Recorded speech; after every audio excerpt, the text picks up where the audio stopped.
Yemen's armed forces have announced the start of a war against Israel, which is conducting an operation in Gaza. Yemen officially enters the conflict in the Middle East. Yemeni army spokesman Yahya al-Sari said on October 31 that a missile strike was launched against Israel. "We launched a powerful salvo of ballistic and cruise missiles, as well as a large number of drones against various targets in Israel," the Yemeni brigadier general said. He specified that the attacks will continue until Jerusalem halts its military operation in Gaza. Al-Sari specified that Yemen's entry into the war is allegedly the demand of Yemeni and other free peoples. Note that Yemen's Houthis, like Hamas militants, are backed by Iran. Context: the escalation in the Middle East began on October 7 when Hamas launched one of the largest attacks on Israel. Thousands of militants infiltrated southern Israel and massacred border communities. They massacred civilians, sparing neither children, the elderly nor women. About 1,400 people became victims of this aggression. About 250 people were kidnapped by Islamists and taken to Gaza as hostages. Israel responded by declaring war on Hamas.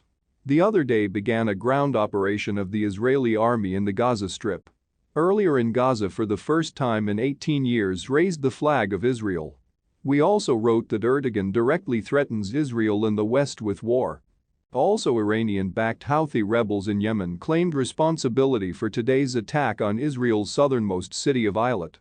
Yahya Sari, a spokesman for the Houthis, said Yemeni forces intend to continue to strike Israel. Sari wrote on Twitter that the armed forces fired a large batch of ballistic and cruise missiles and a large number of drones at various targets of the Israeli enemy for the sake of defeating the historic oppression of the dear Palestinian people. Earlier today, the Israel Defense Forces reported tracking and intercepting a surface-to-surface missile and drones targeting the city of Eilat. According to the Times of Israel, there were reports that the projectile was intercepted over the Red Sea and speculation that the missile was launched by Iranian-backed Houthis in Yemen. The distance between Eilat and Yemen is about 1,800 kilometers. On October 7, the Palestinian terrorist group Hamas launched a massive attack on Israel, storming into Israeli territory and taking more than 200 hostages. After liberating the captured territory, Israel intensified strikes on the Hamas-controlled Gaza Strip and moved to a ground operation in the region. Israel calls the military goal the complete elimination of Hamas. Experts warned of the possibility of other players being drawn into the war. Earlier in October, the USS Carney intercepted several missiles fired by Iranian-backed Houthis near the coast of Yemen. At the time, Pentagon spokesman Gen.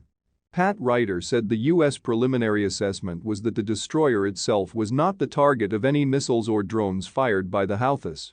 They were heading north along the Red Sea, Ryder said, potentially to targets in Israel. After the Houthis launched cruise missiles and drones into Israel on October 19, clashes erupted on the Yemen-Saudi border. 4 Saudi soldiers were killed in the battle in the mountainous province of Jazan on the border with Yemen. The death of the military became the first case of fighting since a tentative truce with the Houthis was reached last April. The day before, it became known that the Saudi armed forces were put on high alert after clashes with the paramilitary group from Yemen, Ansar Allah, Houthis.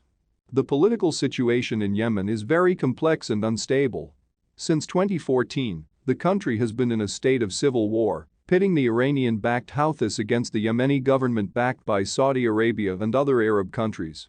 The Houthis are the largest and most influential political force in the northern part of the country.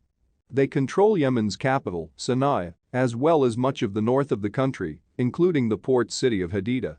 Massive civilian casualties, famine and a humanitarian crisis have accompanied the war. In 2022, a truce was reached between the Houthis and the Yemeni government, which was extended to 2023. The truce alleviated the humanitarian situation in the country, but did not lead to an end to the fighting.